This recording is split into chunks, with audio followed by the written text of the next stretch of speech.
California Civil Procedure Handbook, Rules, Selected Statutes and Cases, and Comparative Analysis. I am in Chapter 6 about Discovery Subpart C, Individual Discovery Devices.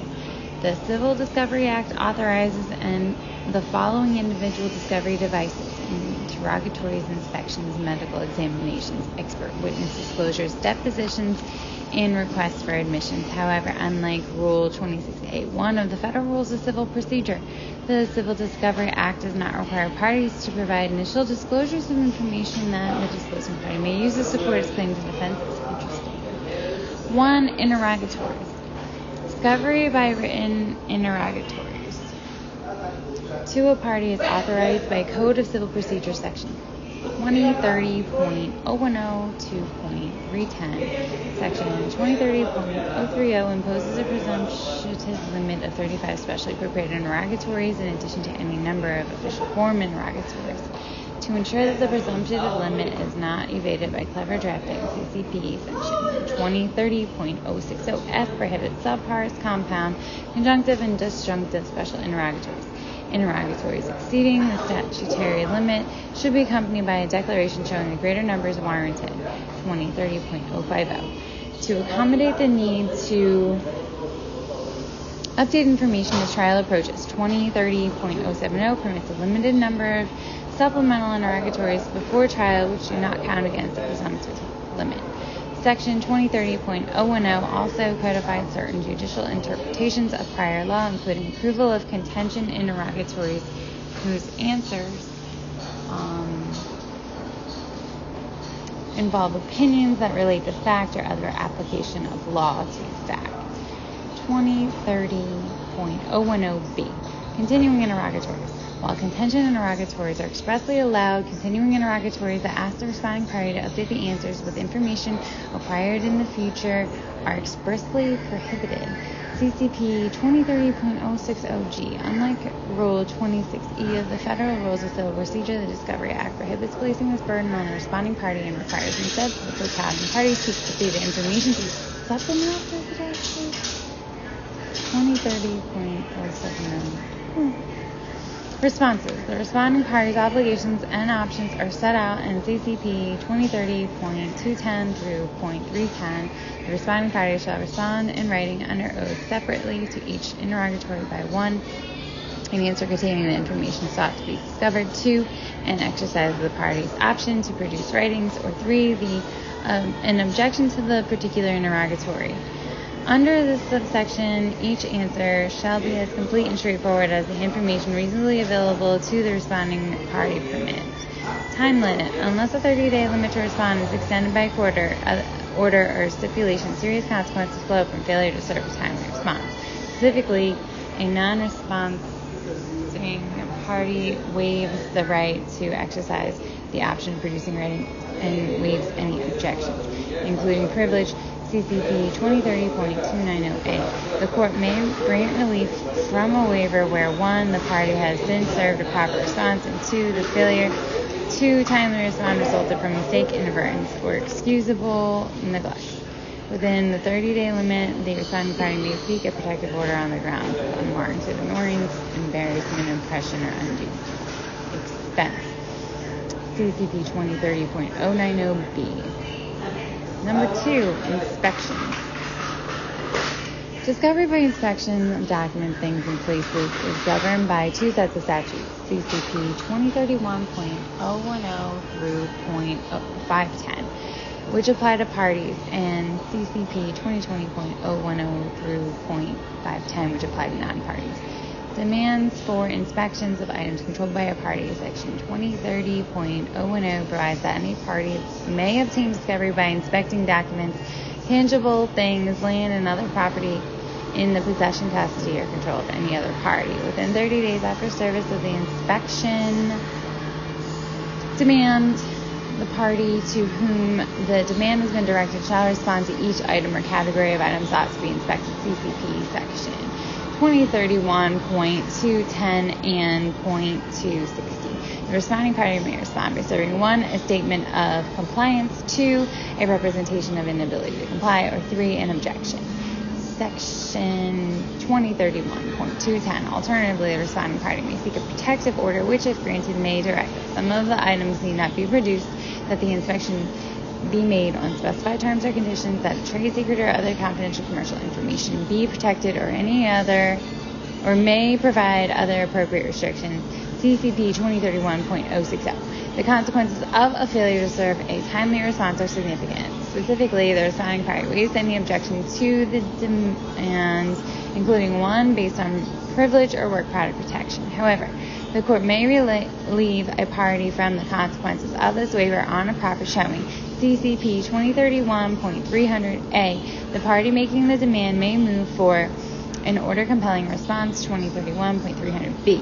If the responding party disobeys an order compelling a response, further appropriate sanctions may be ordered. 2031.310. Information stored electronically, such as computer files and email messages, are subject to inspection. See Dodge, Warren, and Peters Insurance Services, Inc. v. Riley, 2003, affirming preliminary injunction that required the preservation of the defendant's electronic evidence and allowed experts to copy all of it, including computer hard drives and disks, to recover deleted files. R.S. Creative, Inc. v. Creative Cotton, Ltd., 1999, affirming dismissal of plaintiff's request as sanction for repeated efforts to thwart discovery, including the deliberate destruction of evidence by deletion of plaintiff's computer files. See also CCP 2017.710 through .740, authorizing the use of electronic communication in conducting discovery in complex cases or by stipulation. Inspections of items not controlled by a party. The Discovery Act specifically provides for discovery from a non-party. CCP 2020.010 through .510. These sections may be used to compel non-parties to permit inspection of records, documents, and tangible things, but not land or property. This inspection takes place in connection with an oral deposition and is initiated by a deposition subpoena. 2025.420 as an alternative to a deposition subpoena. 2020.410 permits a party to serve records, only deposition subpoena for business records.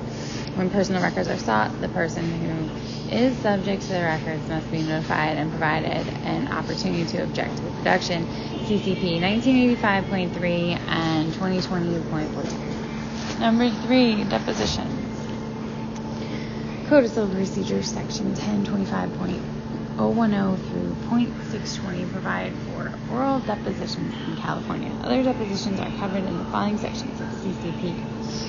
2026.010, oral depositions in another state. 2027.010, oral depositions in another country. And 2028.010 through .080, written depositions. Section 2025.330 provides for stenographic, audio taped, and videotaped depositions. However, unless the parties agree otherwise, the testimony must be recorded stenographically and that recording must be transcribed. CCP 2025.330 and .510. In addition to answering questions, the deponent may be compelled to perform a reenactment of an incident during a videotaped deposition. Emerson, Electronic Co. v. Superior Court of 1997. Objections. Sections 2025.460 limits the requirements for objecting to deposition questions. In short, a party must object to on the grounds of 1, privilege or work product protection, 2, curable matters including the oath administered in the form of any question or answer. CCP 2025.460. Failure to object on these grounds results in waiver of the right to object. On the other hand, certain other objections are statutorily unnecessary. Objections to the competency of the deponent or to the relevancy, materiality, or admissibility at trial of testimony or of the materials produced are unnecessary and are not waived by failure to make them during, before, or during the taking of the deposition. 2025.460C. Where an issue of privilege arises and the deposing attorney persists with that line of questioning, a party may move to terminate or limit a deposition under CCP 2025.470. This motion is also available in other circumstances where the examination is being conducted in bad faith or in a manner to unreasonably annoy, embarrass, or oppress the person being deposed. To protect confidential or sensitive information, the court may enter a protective order providing that the deposition be sealed and thereafter open only on order of the court. CCP 2025.420b15. See also Rules 2.550 and 2.551, California Rules of Court. Such restrictions on the use of discovery information have withstood First Amendment challenges. Seattle Times Co. versus Reinhardt of 1984. Use of depositions at trial. Section 2025-620 sets out the rules governing the use of depositions at trial. Specifically, unless another use is authorized by the evidence code, the deposition of a non-party is generally only used to impeach or contradict live testimony. CCP 2025.620a. However, the deposition of a party or party-affiliated opponent may be used by the opponent for any purpose, either as substantive evidence or for impeachment, regardless of whether the deponent testifies at trial. 2025.620b. Finally, the deposition of any deponent, party affiliated or non-party, may be used at trial where the deponent is unavailable or other exceptional circumstances justify its use. 2025.620c. Now, number 4 is medical examination. Code of Civil Procedure 2032.020 provides for discovery by physical or mental examination of a party, an agent of a party, or a person, the custody or control of a party where the person's mental or physical condition is in controversy in its civil action. Section 2032.020b specifies the required qualifications to the examiner. The procedures for obtaining a medical examination fall into 2 categories. 1, those for routine examination of a plaintiff in a personal injury action, and 2, those for other examinations by court order. Noticed examination of plaintiff in a personal injury action, period. The major innovation of the Civil Discovery Act of 1986 with respect to examinations is a simplified procedure for the defendant in a personal injury action to obtain an examination of the plaintiff without obtaining a prior court order. Under Section 2032.220, any defendant may demand one physical examination of a plaintiff provided the examination does not include any diagnostic test or procedure that is painful, protracted, or intrusive, and is conducted at a location within 75 miles of the residence of the examinee. After an examination, the party submitting to or producing someone to be examined may demand in writing 1, a copy of a detailed written report setting out the history, examination's findings, including the results of all tests made, diagnoses, prognoses, and conclusions of the examiner, and 2, a copy of reports of all earlier examinations of the same condition of the examinee made by that or any other examiner. CCP 2032.610. The statute also provides that the report, if demanded, shall be delivered within 30 days after service of the demand or within 15 days of trial, whichever is earlier. Failure to comply with these requirements will support a motion to compel and an imposition of sanctions. Court-ordered examinations, period. Except for the initial routine physical examination in a personal injury action, a person who desires to obtain discovery by a medical examination must obtain leave of court. CCP 2032.310. Alternatively, the parties may agree in writing to any examination. 2016.03F. There's the Vinson v. Superior Court case, Supreme Court of California, 1987. On this point, I have read this before without reading it out loud. It's given, the opinions given by Justice Maas. The facts are that the nature of the suit is that a plaintiff in the suit for sexual harassment, intentional infliction of severe emotional distress, petitions for a writ of mandate and or prohibition to direct respondent court to forbid her pending psychiatric examination, or in the alternative to protect her from any inquiry into her sexual history, habits, or practices. She also requests that her attorney be allowed to attend the examination if it is held. We conclude that the examination should be permitted, but that a writ should issue to restrict its scope. We further conclude that her counsel should not be present. The appropriateness of mental examination. 2, privacy limitations on the scope of mental examination. This is just long. I think we can. 3, presence of counsel. It's a long case. And then the notes and questions regarding examinations.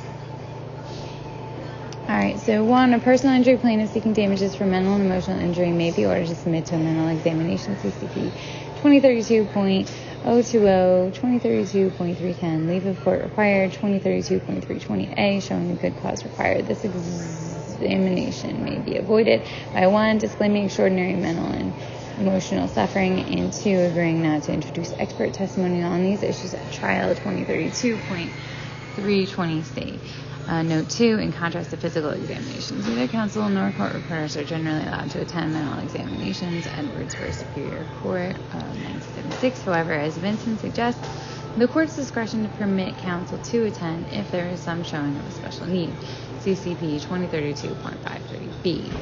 Note 3, since neither counsel nor court reporter may be present at a mental examination, Section 2032.530A authorizes the recording of the entire examination by audio technology. Both the examiner and the examinee have the right to record the entire examination. I'll get back to the case, actually, after finishing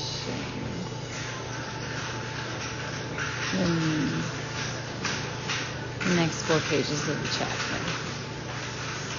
Exchange of information about trial experts. This is part 5.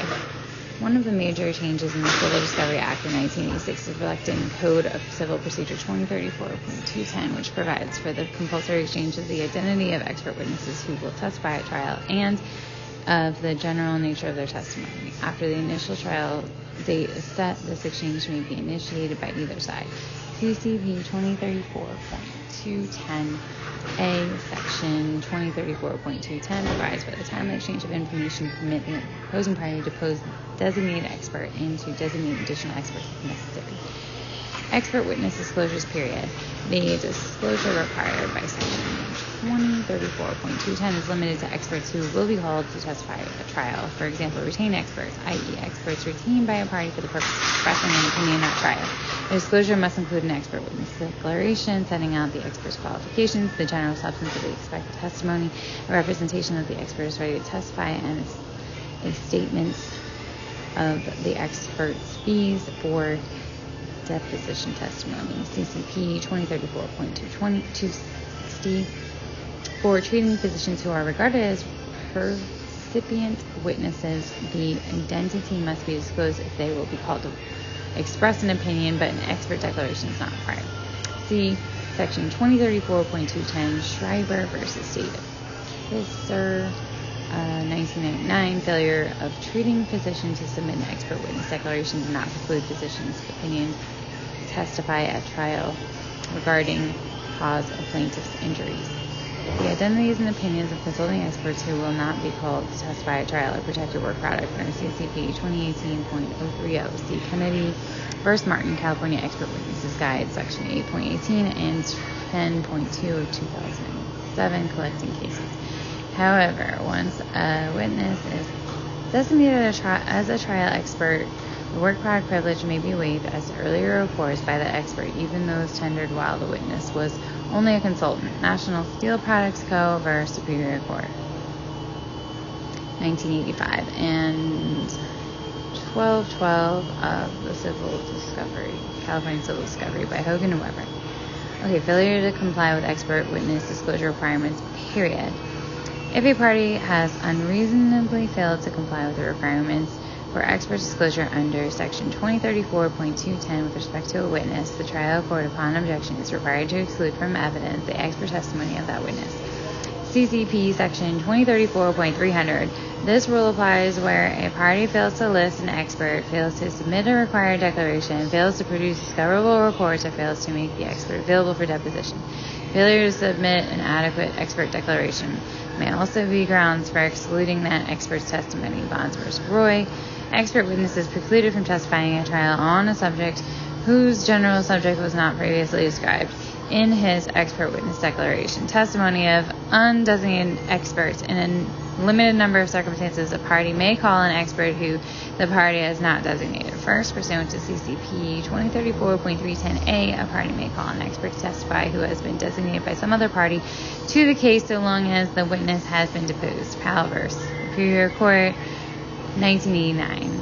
Second, the undesignated expert may be called as a rebuttal witness for the purpose of impeachment. CCP 2034.310B.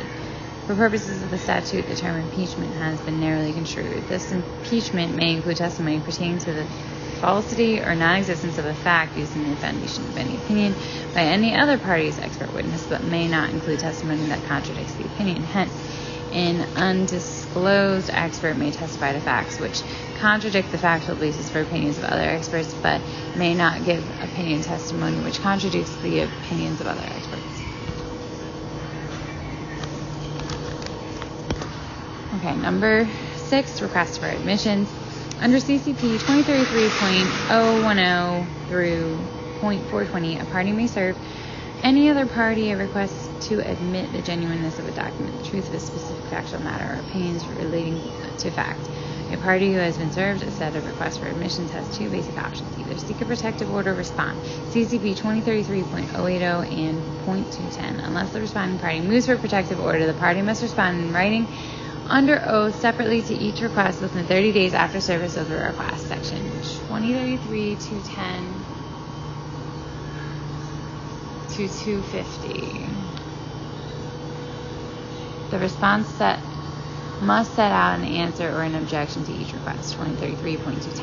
The effect of the admission is dramatic. Any admitted matter is conclusively established against the party making the admission for the purpose of the pending action. 2033.410. A party may only amend or withdraw an admission with leave of the court after notice to all parties. 2033.300.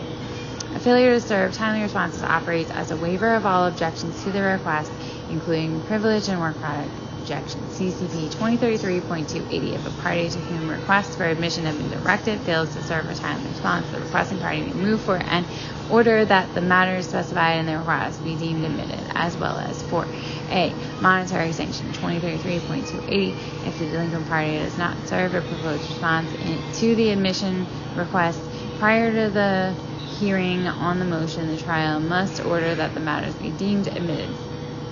The court must impose a monetary sanction on the delinquent party or attorney even when a proposed response is served before the motion hearing. Under Section 2033.300, a party may be permitted to withdraw or amend an admission regardless of whether the admission was contained in an actual response or was deemed admitted for failure to respond. Wilcox v. Birth Whistle, 1989. This provision imposes a heavy burden on the party seeking relief, who must show 1. Mistake, inadvertence, or excusable neglect, and 2. Lack of prejudice to the requesting party. Section 2033.300. If a party denies the truth of the matter specified in the request for admissions and the requesting party later proves the truth of the matter at trial, the requesting party may move the court to recover the attorney's fees and other expenses incurred in making that proof. CCP 2033.420, Section 2033.420 further provides that unless the admission sought was of no substantial importance, the denial or objection had a reasonable basis, or there was some other reason for the failure to admit, the court must grant this motion. See Wimberly v. Jersey Cycle Corp. of 1997. Plaintiff was entitled to recover attorney's fees and costs under 2033.420 because the defendant was not reasonable in denying plaintiff's request for admission that a fork assembly on a bicycle was defective and that the defect was the proximate cause of plaintiff's injuries. So there's going to be a subpart D, very short, 2 pages, on the enforcement of discovery class. 1. Motion to compel discovery. The sections of the Civil Discovery Act providing for specific discovery devices also provide protective orders, motions to compel the sanctions. These provisions follow the same general theme. First, the parties are required to meet and confer to attempt to informally resolve the dispute. If the parties fail to attempt an informal resolution, monetary sanctions are mandatory. CCP 2023.010I. If the informal negotiation is unsuccessful, the satisfied party has 45 days, 60 days from the oral depositions to move to compel discovery by court order, and the losing party being subject to mandatory monetary sanctions unless the court finds substantial justification for the party's position or other circumstances which would make the imposition of sanctions unjust. CCP 2025.450, 2030.290, and 3.300 and 2031.300 and 0.310 and 2032.240 and 2033.290 and 2034.730. Finally, disobedience to a court order compelling discovery can lead to the imposition of additional sanctions. And it gives all the citations for that, which is like the same section of the next section of the previous sections I just gave. The Civil Discovery Act requires that prior to initiation of a motion to compel, the moving party declare that he or she has made a serious attempt to obtain an informal resolution of each issue. CCP 2016.040, 2025.450, 2031.310. The Act requires that counsel undertake a reasonable and good faith attempt to talk the matter over, compare the views, consult, and deliberate. See Townsend First Superior Court of 1998. A good faith attempt at informal resolution entails something more than bickering with opponent's counsel at a deposition and therefore directing the trial court to set aside an order compelling answers to deposition questions. Discovery sanctions. In addition to the specific statutes for each discovery device, CCP 2023.010 through .040 generally address sanctions for discovery misuse. These sections catalog common misuses of the discovery process. 2023.010 and the sanctions available 2023.03 will be in addition to monetary sanctions. 2023.030B authorizes an issue sanction establishing certain facts in the action, and evidence sanction prohibiting the introduction of certain evidence, a terminating sanction striking a pleading, dismissing an action or rendering default judgment, and a contempt sanction treating the misuse as contempt of court. Generally, a drastic sanction should not be appropriate in the first instance where a party has failed to respond to a discovery demand, because that would be a disproportionate punishment from Hogan v. Weber, Section 15.4 of California Civil Discovery. Accordingly, this is quoting, under the approach taken in the New Discovery Act, an initial failure to provide discovery, whether in the form of no response at all or in the form of an inadequate response, can result in the first instance only in the imposition of the relatively mild monetary sanction. End quote. The more drastic sanctions are available after the general obligation to participate in discovery has been transformed into a court order. Several appellate decisions have emphasized the need for the trial court to tailor and sanction the sanction to fit the misconduct. For example, one court held that for failure to appear at a deposition, an issue or evidence sanction would be appropriate, not a terminating sanction. MacArthur v. Bachman, 1989. For other examples of the imposition of an evidence and an issue sanction tailored to specific discovery misuse, see Juarez v. Boy Scouts of America, Inc. of 2000. Plaintiff prohibited from producing at trial the evidence he repeatedly refused to produce during discovery. Valbana v. Springer, 1986. Defendants prohibited from introducing certain documents and evidence in certain admissions imposed where the defendants willfully failed to respond to plaintiff's request for production of documents. Pate v. Channel Lumber Co., 1987. Evidence sanctioned properly. The defendant repeatedly assured the plaintiff that all relevant documentation had been produced and then attempted mid-trial to introduce documents not discovered by the plaintiff. However, several cases also demonstrate that the imposition of case-terminating sanctions may be appropriate where lesser sanctions would not bring about compliance with discovery orders. For example, American Home Assurance Co. v. Societe Commerciale Tout Electric, 2002, order striking defendants answer and entering a $25 million default judgment upheld as sanction for willful failure to meet discovery obligations. Lang v. Hatchman, 2000, default against defendants and dismissal of defendants' cross-complaint upheld as sanctions for inexcusable failure to comply with rediscovery orders where a trial court had progressively sanctioned defendants, but defendants still did not produce requested documents. R.S. Creative Inc. v. Creative Cotton Ltd. of 1989, dismissal of plaintiff's complaint affirmed a sanction for repeated efforts to thwart discovery, including the violation of 2 discovery orders and deliberate destruction of evidence by deletion of plaintiff's computer files. TMS Inc. v. Lahara of 1989, defendants willful disobedience in trial court's order to answer post-judgment interrogatories designed to secure information to aid in enforcement of a money judgment entered against defendant, justified dismissal of defendant's appeal from that judgment. We get back to the case about the medical examination, and I just think this recording is too long to read that today.